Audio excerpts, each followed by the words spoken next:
All right, so we got two cards that are drawn without replacement from a standard deck. What's the probability that both cards are 7 and that these events are independent? So basically all this is there's 4 7s in a deck, so that'd be 4 out of 52 times, and then we draw one, and what's the chances of it being another 7? So it's going to be 3 out of 51.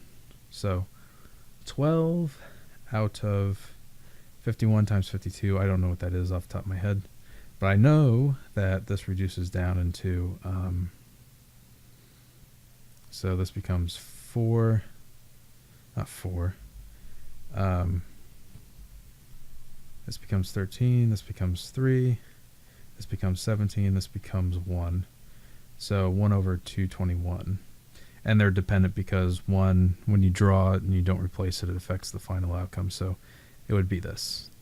All right, that's it. I hope this helped you out. Thanks for watching. Have a great day.